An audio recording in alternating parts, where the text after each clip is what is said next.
So we already discussed about the redox reaction, the oxidation number, okay? And then we started also with the voltaic cell.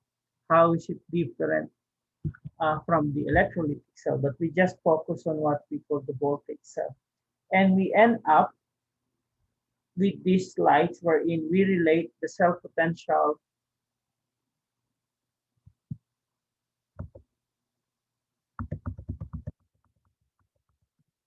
want to make sure na share ko sa inyo ito. And we end up with the relationship of the cell potential with the equilibrium constant and the Gibbs free energy. So dyan tayo nagtapos last time. So what does it mean? If the cell potential has a positive value, most likely this is more than 1, and most likely this is a negative. If this is a negative value, so most likely this is less than 1, and this would have a positive value. So what we're going to do today is solve problems related to this. Okay? But still using the classic cell potential problem like this one. Tandaan niyo pa to? The cathode minus the anode. Now, as you could see, in our previous example, re-relate natin yung tatlo, the delta G, K, and the cell potential with this equation. And ang ano nga dito, ito yun. Ito yung gagamitin nyo. If you have cell potential in your ASCO K, and then if you have cell potential in your ASCO G, so this is the one that you're going to use. Now, in all previous examples that we have, which is exclusively what? Voltaic cell, ano yung conclusion natin when we have two species with different reduction potential? Ang sabi natin, yung mas mataas yung reduction potential, yun yung magre-reduce. Yung mas mababa ang reduction potential, yun yung mag-oxidize, right? So that is true if you have a voltaic cell. But there are instances that you don't have to follow that concept because not all electrochemical cells are voltaic cells. So the question now is, how are we going to predict which one is oxidized and which one is reduced? Well, in some instances, when you're given the reaction, you have to deduce based on what's happening to the species, which one is oxidized and which one is reduced. So for instance here, you have a tin and a copper. So which one will be oxidized or the reaction will take place in the anode and which one is going to be reduced? So anong sagot nyo dito?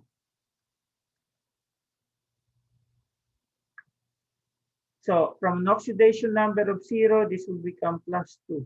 From an oxidation number of +2, this becomes 0. So alin dito yung na-oxidize? Yung tin or yung copper?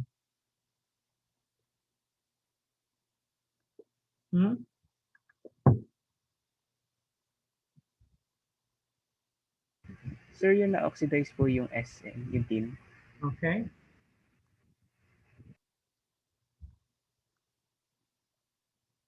And you can put the overall half reaction here. Electrons always on the product side because it was lost. And if that's your answer there, then this is what? 2+ producing copper+. And if you're going to look at it originally, it's just 1 electron, right? But since you have 2 electrons here and only 1 here, so that means you multiply everything here by 2. Now, remember, the one that's being asked here is for the equilibrium constant, but we cannot go there right away. We have to solve first the cell potential.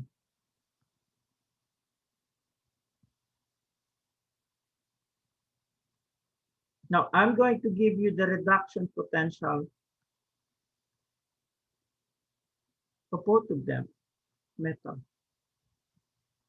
So let's say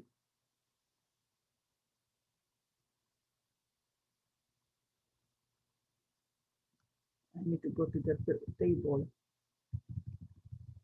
So that is what? Copper,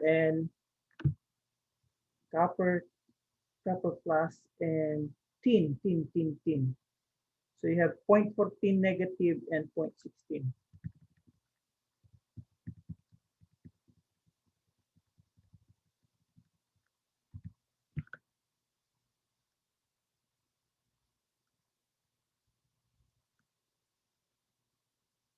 So alin dito yung cathode, alin dito yung anode value? How will I place the negative 0.14 and 0.16 here? Anyone? Any of you?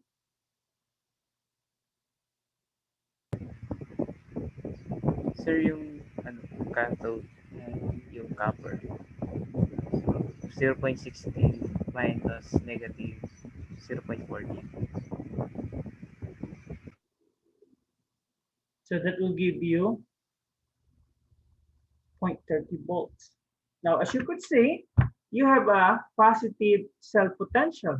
So the one that's being asked is K. So what can you say about the value of K? Will it be equal to 1, more than 1, or less than 1? Before we solve for the exact value of K.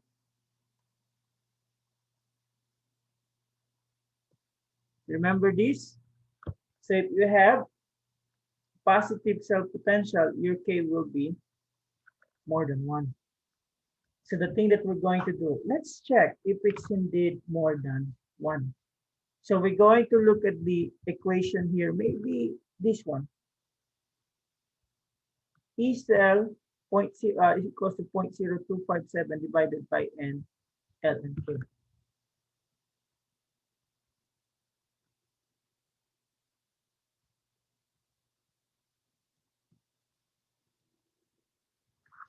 Is that the one? Just want to make sure. Okay. So which one do we know? Alin dito yung may value na?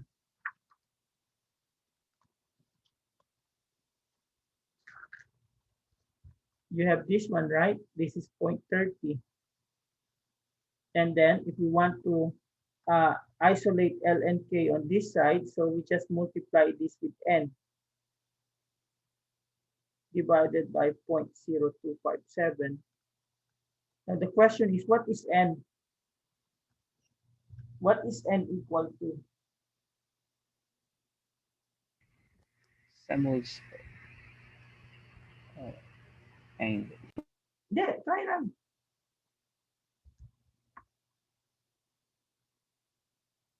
Ano yung number ng N? Anyone?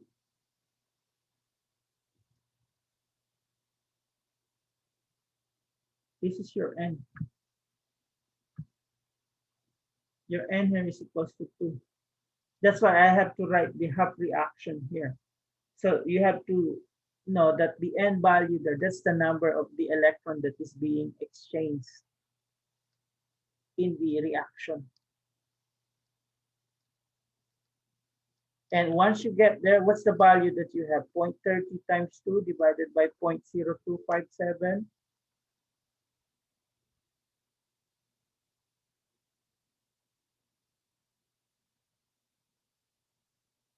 Is that 22.35? So K is just equals to E raised to the 23.35, and that's equals to what?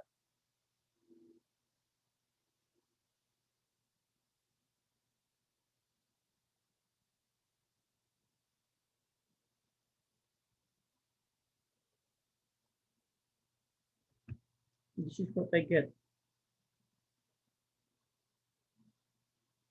1.4 times 10 to the 10.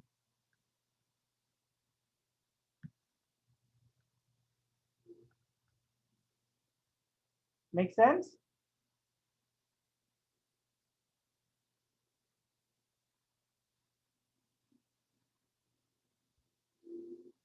Tanong,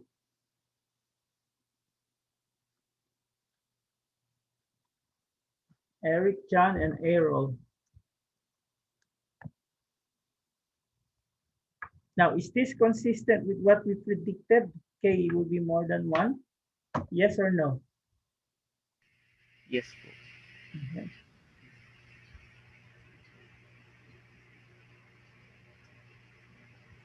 Sir, tanong lang po, paano po yung pag-input na itong L and K sa calculator? Hindi ko alam ano yung calc nyo.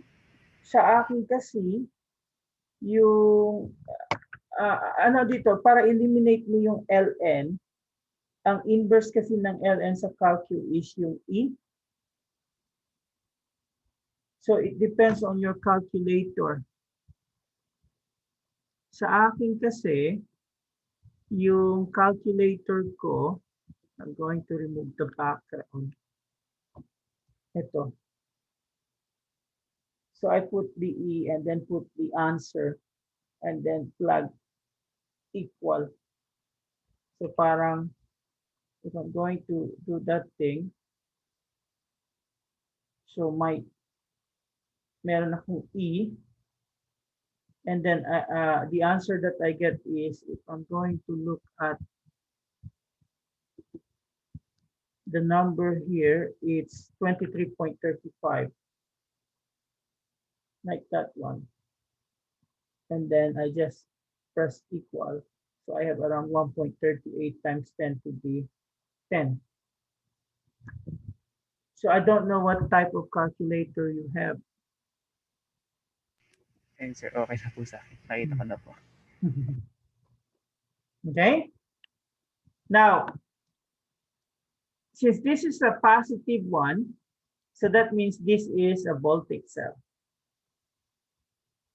Now let's go to another type of problem. So instead of K, the one that you're asked now is delta G. Okay, standard delta G. So that means you can just use this equation.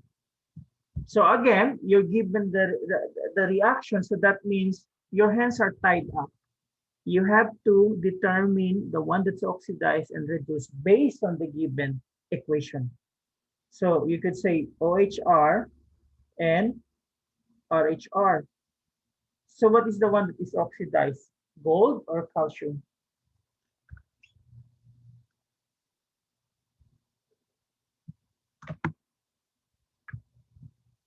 Gold, sir. Gold. Okay? So dapat yung mga tanong na to, dapat sure points na yan, ha? So if gold is the one that is oxidized, so you can assume that the calcium is the one that is being reduced. So you can put here 3 electrons, you can put here what? 2 electrons. Now the question is the exchange of electron balanced? Yes or no? Balance ba yung exchange na electron nila? Hindi po. Hindi. One is 3, the other one is 2. So the best way for you to balance them is you exchange. So you multiply this one by 2 and you multiply this by 3. So you end up getting what? 6, 2, 2, and you end up getting 3, 6, and 3. So ano ngayon yung end value nyo?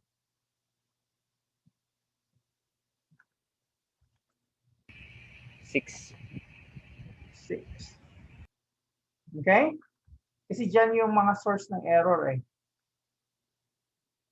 Some students don't have any idea, ano ba yung N na yan? Saan ba yan na nakukuha? That's why I'm trying to show you here that when you add these two, it will give you that reaction. Now, the next thing that we can do is maybe we get the reduction potential, no 3 plus to gold, and then the reduction potential, no calcium 2 plus to calcium. So the gold, if I'm not mistaken, try to look at my notes. Its reduction potential would be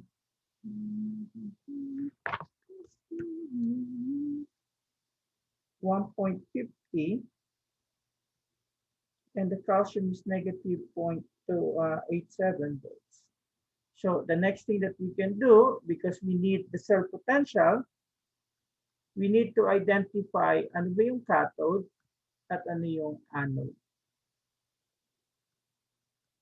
So saan ko ilalagay itong mga value na to? Anyone?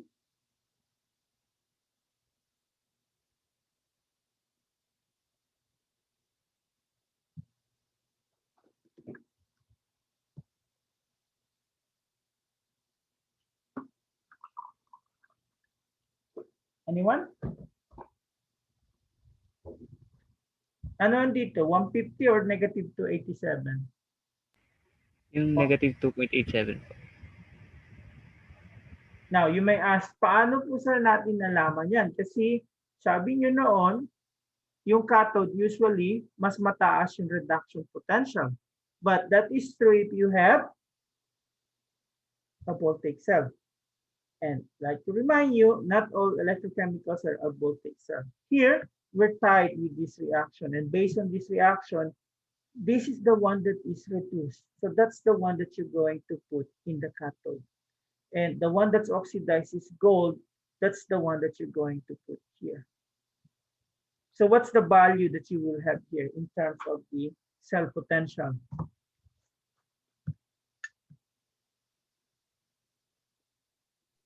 Negative 4.4, sir. 4.37. 4.37 or 4.1. Now, what can you tell about this one? Is this a voltaic cell? Hindi po. Okay, since you have a negative there, that's not a voltaic cell. Voltaic cell will always give you a positive value. And since this is not a voltaic cell and its value, cell potential value is negative, what do you think is the value of your delta G? Will it be positive or negative?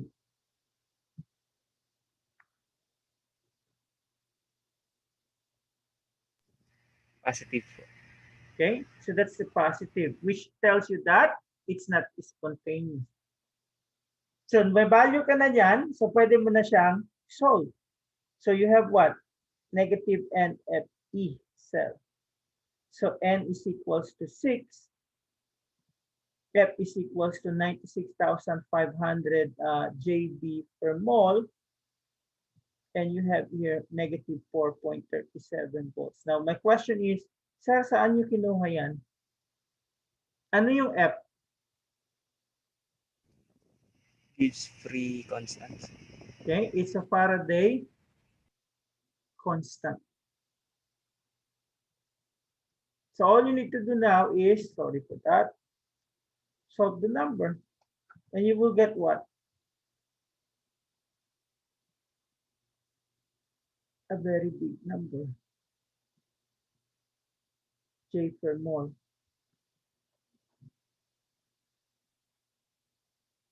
Now it is positive, which means it's a non-spontaneous reaction. So ang gusto ko lang natutunan nyo dito, you can relate whatever the value of your cell potential, you can predict the value of your K and the value of your delta G.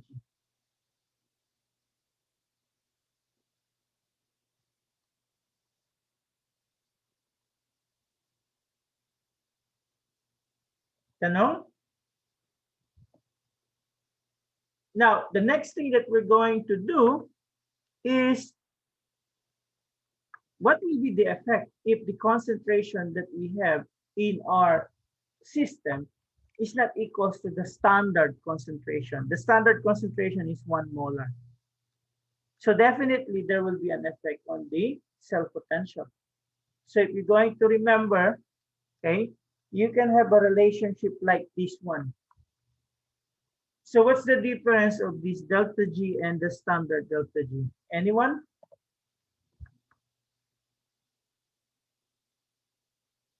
Ano yung difference ng dalawa? Sir, yung standard delta G, hindi nagbabago. Parang Okay. constant. So when you have a standard delta G, usually in terms of concentration is always equals to 1 molar. Now yung standard G diyan, oh no, not standard G, the other delta G, that's the concentration at any, or that's the Gibbs free energy at any concentration. And the one that predict there is your Q. Now you can break down the delta G as equals to negative NFE, the delta G as equals to the negative NFE. So as you can see there, ito yung difference ng dalawa. So yung sinosolve natin na standard cell, that's based on 1 molar concentration.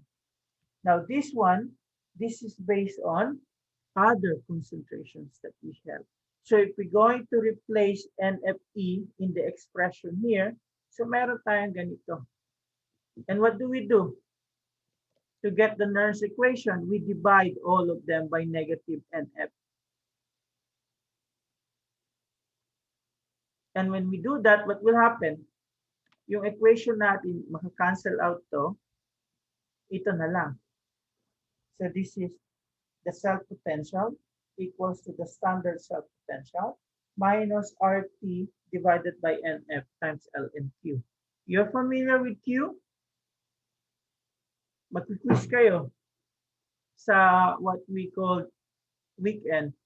So Q is just the ratio of product of the reactant. So at 298K, pwedeng ganito yung Q nyo. Now, I have one question. When will the cell potential equals to standard cell potential? Anyone?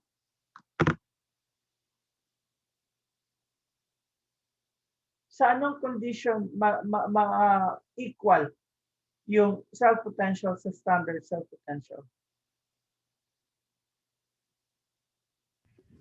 Kapag Q, yung Q po equals sa 0.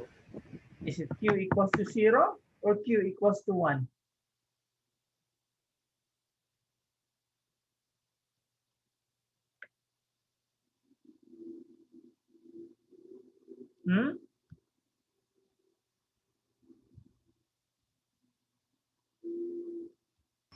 Equals po sa 1.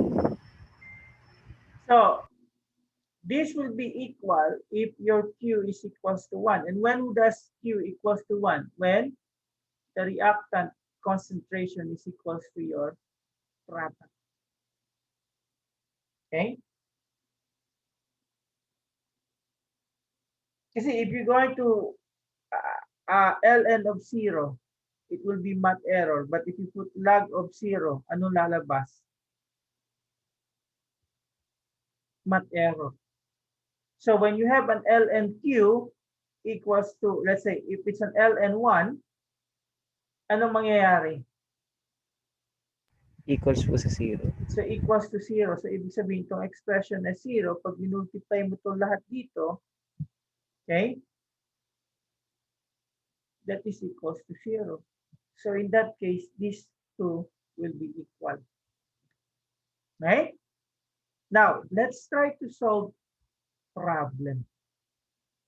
So ang tanong dito, predict whether the following reaction could proceed spontaneously as written. So again,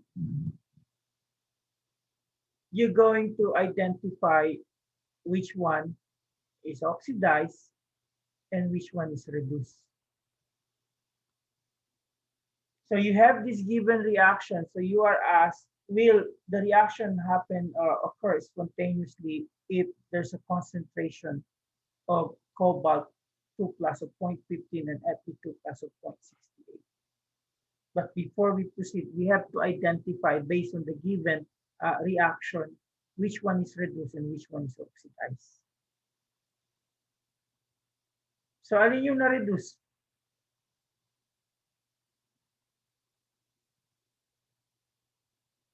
Or alin yung na-oxidize? Dapat yung mga ganyan tanong, ano na kayo agad? So ano yung na-oxidize? Anyone? Cobalt or Fe? Cobalt. Cobalt. Cobalt. So My suggestion is you write the whole thing because you're going to need the N value for that. So if cobalt is the one that oxidized, Fe2 plus is the one that is reduced. So the next thing that you're going to do is maybe get the reduction potential of both of them. Okay, so between the two, we could say your Fe, that is negative 0.44, and this one is 0.28. So the next thing that you're going to do is get the standard cell. So alin ang gagamitin na cathode, alin na gagamitin na anode at standard condition. So ano yung cathode? Yung negative 28 o yung negative 0.44? 0.44. Negative 0.44 minus negative 0.28, and that will give you what?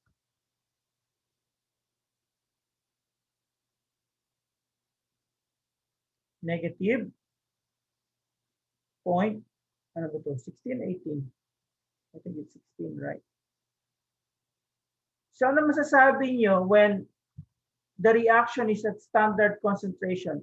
Is it spontaneous or non-spontaneous? Non-spontaneous. Non-spontaneous. Now, ang question ngayon, okay, babaguhin natin yung concentration. Magiging spontaneous ba siya o hindi? So, paano tayo mag-proceed? Gagamitin natin itong equation, na Nernst equation.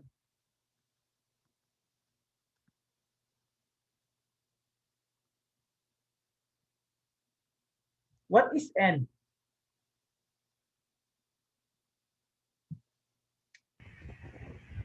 Two.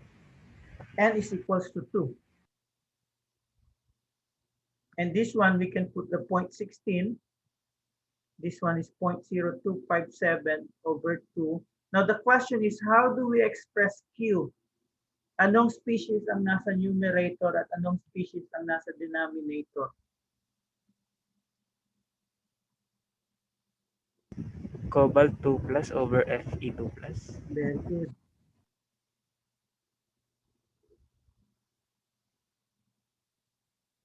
So we can just replace this one with the given values there. So that will be what? 0.15 over 0.68. Now, ang question now is, when you do the calculation, magiging positive ba yung value nito para maging spontaneous or it will remain negative?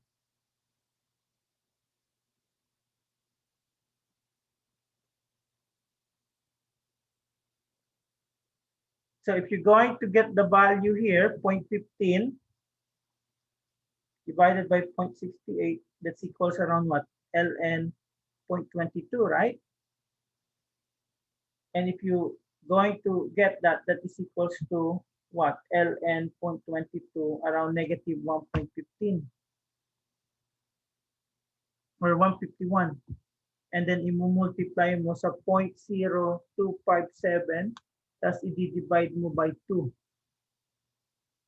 So you will get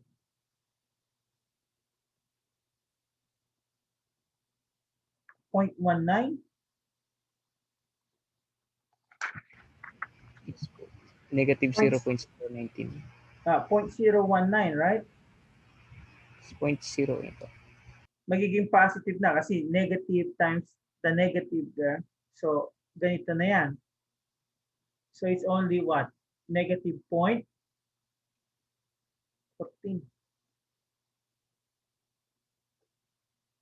Spontaneous ba to? Hindi. Will the reaction now be spontaneous or non-spontaneous? Non-spontaneous pa. Since it's still a negative, so it's still non-spontaneous. So there's a way that you can make a non-spontaneous system to spontaneous by just changing the concentration. And there are also what we call batteries of the same kind or metals, wherein you just change the concentration and you can get some energy out of it. They call it concentration cells. Because if you have a concentration cells, ano yung value nito? let's say pareho itong Fe. Yung isa Fe dito, tapos let's say this is 1 molar, tapos yung Fe2 plus dito, 0.1 molar. So, since they have the same element here, yung E cell mo, anong value? I mean, yung standard E cell is always 0 because the cathode and the anode are of the same kind. So, isasubtract mo lang yung dalawa na pareho yung number. So, everything depends on the concentration here. So, that's the applicability of the so-called Nernst equation. So, this ends the voltage cell. Meron pa tayong isa, yung tinatawag nating electrolytic cell. And electrolytic cell is based on what? Electrolysis. So you have an electrolytic cell. If you require energy, what does it do? It makes a non-spontaneous reaction to occur. So mag-a-apply ka ng energy, yung reaction na hindi mangyayari, but with outside intervention. So for instance, let this one, electrolysis of molten NaCl. So anong ibig sabihin nito?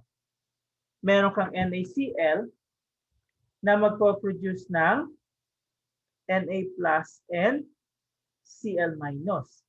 Now, itong Na plus and Cl minus na na-produce, magre-react yan doon sa electrodes. So this one will produce Na and this one will produce Cl2. And if you're going to look at this, what happened in the anode is still oxidation. What happened to the cathode is still reduction. Kahit na electrolytic cell siya. So, whether it's electrolytic cell or voltaic cell, oxidation happens in the anode, reduction happens in the cathode. Think of that. I think there's a question on that in the self-assessment quiz. Or question, not quiz, self-assessment question doon sa module. And I think the classic example that we have here is the electrolysis of water. So you can break down water to give you what?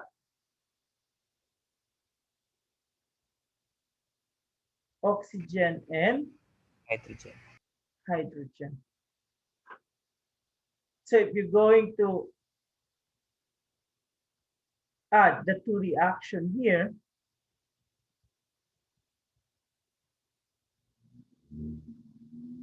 oops, nope, okay. Paano yan?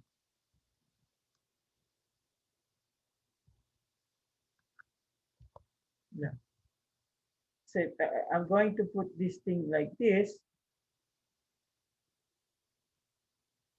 So as you could see, ka-cancel mo lang to, cancel mo tong H plus, and all you have is what? 2H2O producing O2 and 2H2. In real life, this is how it is. Now, curious lang ako, have you heard about vehicle run by water?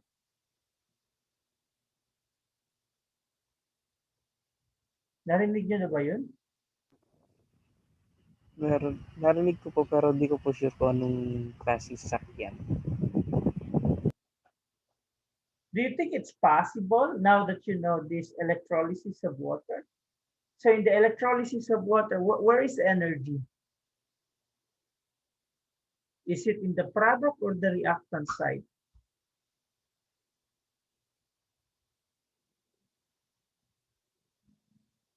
It's in the reactant. Now, for the water to become a good source, where should the energy be? It should be in the product, right?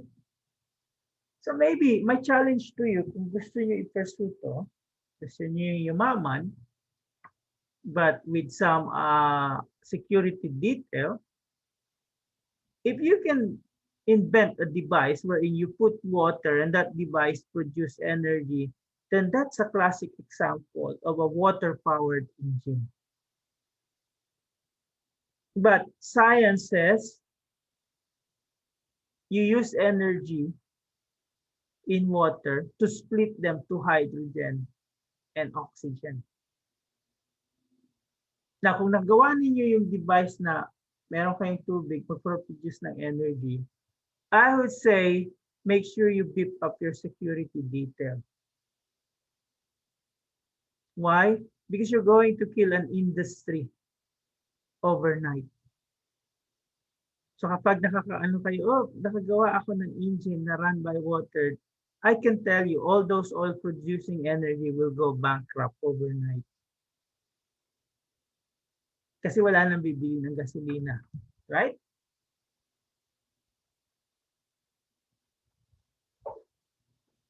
Parang ano lang yan eh, I don't know if you knew it.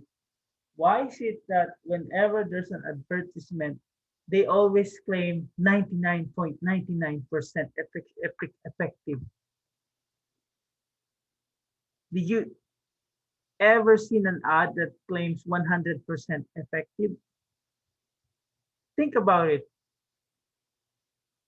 Kasi kung 100% effective yan, tapos na yung problema.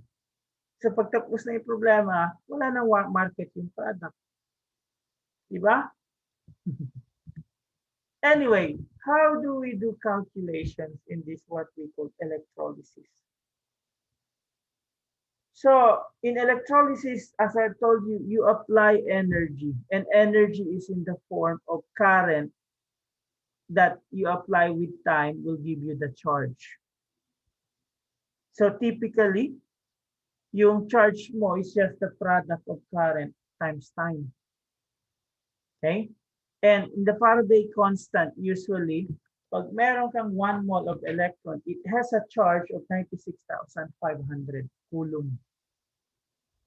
So the typical calculations that you have, you can determine the electrolysis, let's say current times time.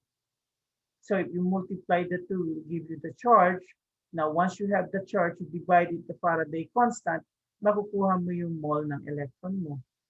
And you're going to use the mole ratio in the sap reaction, okay, to determine the moles of the substance that's oxidized and reduced. And if you want to go further, you can get the mass by multiplying the moles with the respective molecular mass, or you can get the volume in liters of the product by using the ideal gas equation. Now, the problem that we're going to solve is from here going here, but there are problems where you can start here and then you are asked question at this one. Okay? So this is the problem that I have.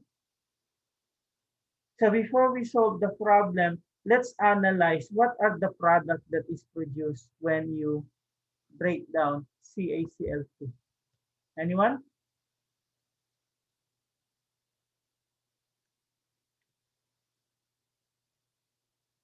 So you have Ca2 plus N.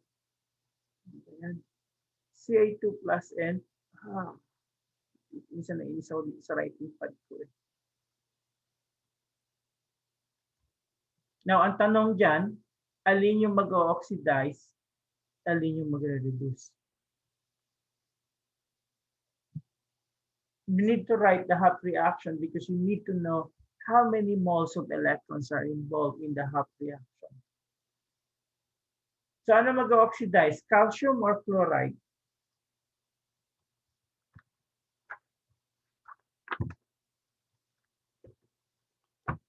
Anyone?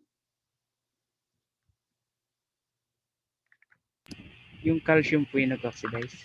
Calcium ba? Tinan niyo yung calcium, 2 plus na siya agad.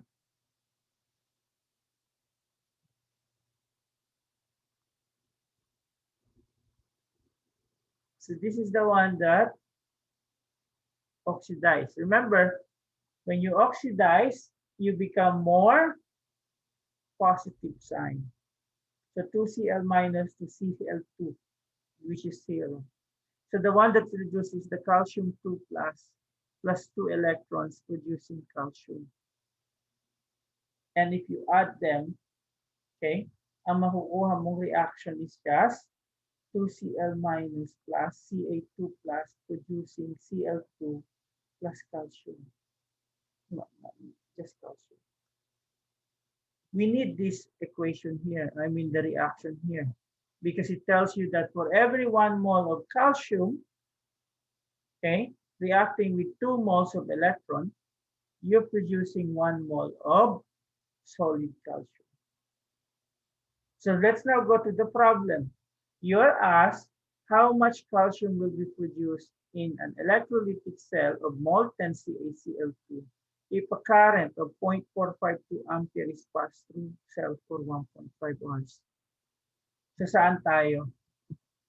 Meron tayo nito, meron tayo nito. Ang tanong sa atin, yung grams na nagpo-produce. So let's start doing it. So you have what? 0.452. Now, ampere is also known as coulomb per second. So I'm going to use that instead of ampere. And then I'm going to multiply it with 1.5 hours. But is R the right unit of time? Or you need to convert it to second? Convert po into seconds. Okay, so for every 1 hour, you have 3,600 seconds.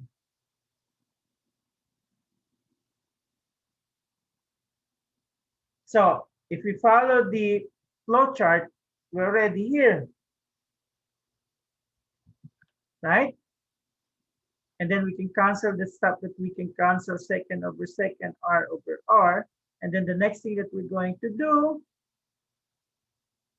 okay, divide by Faraday constant. So what does it mean? For every 1 mole of electron, you have 96,500 coulomb, which cancel out the coulomb that you have here. And for you to determine the number of moles of the substance that oxidized, you're going to look at this. As you're going to see, for every 2 moles of electron, how many moles of calcium form? Anyone?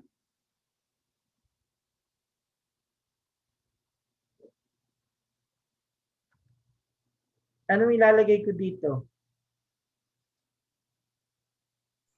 1. 1. Kasi andun, no?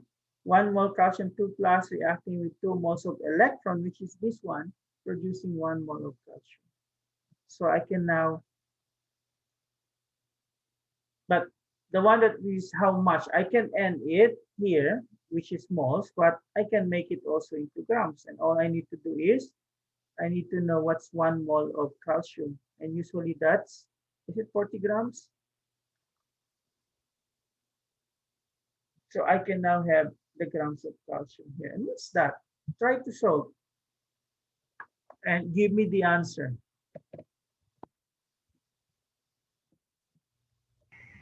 $0.51. Okay, so 0.51.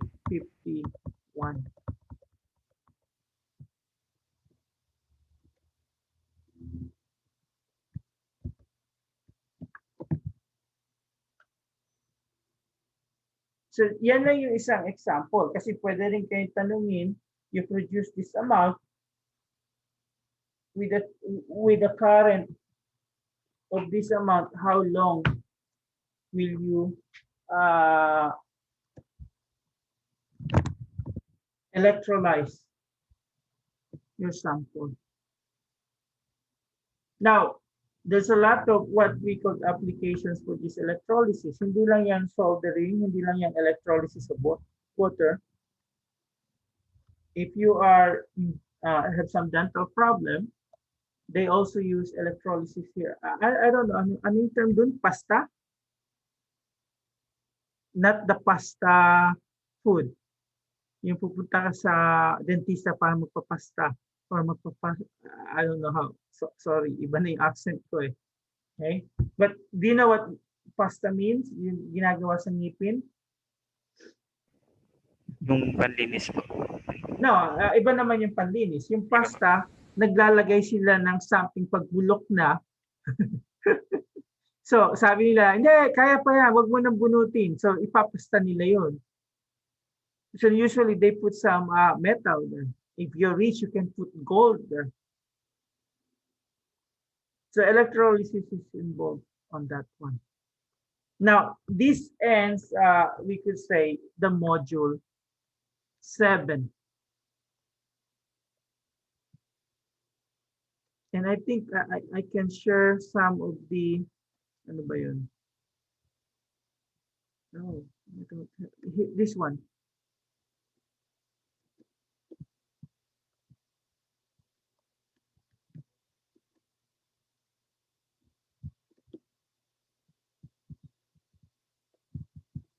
So we were able to answer some of the self-assessment questions. So here we could say voltaic cell, electrolytic cell. So ano yung reaction sa anode? Both of them are oxidation. And your oxidized is associated with a negative sign in the anode. And then the reaction of the cathode, both of them are reduction. And the sign that you have there is the positive sign. So direction of the electron on both what we call types of cell is from A to C, alphabetically from anode to cathode. Voltaic cell is spontaneous, electrolytic cell is non-spontaneous. Voltaic cell produce energy, yung tinatawag nating electrolytic cell, it requires energy. And then you might have questions like this one. Arrange the following in order of increasing effectiveness as reducing agent: aluminum, gold, and copper. So paano natin isosolve yan? I can share to you the slide that we have earlier. And what we're going to do is we go to the reduction potential. So you have here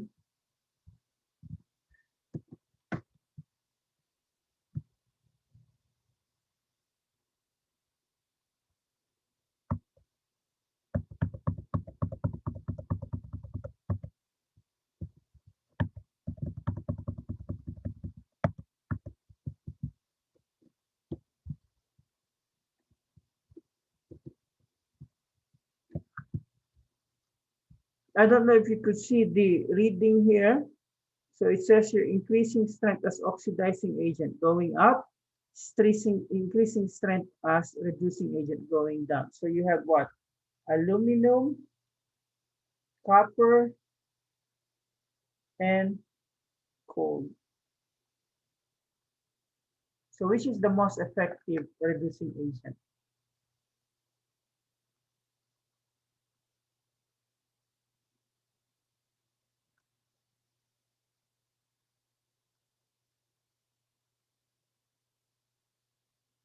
Ano yung sagot nyo? Yung gold. Yung gold ba? Look at the arrow. Ay, aluminum. Increasing. Okay. Kung reducing agent ka, ano nangyayari sa'yo? Nag-oxidize ka ba or nare-reduce? Nagre-reduce po. Remember the Leora and Geroa?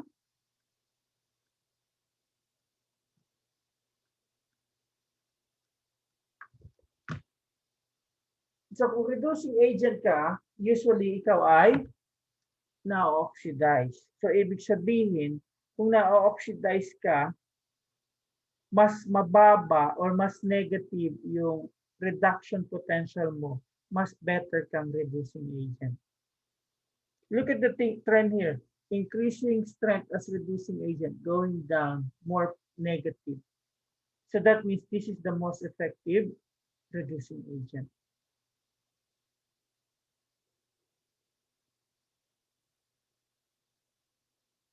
Okay? So, question. I'm going to turn up now the recording. So, kung meron kayong tanong about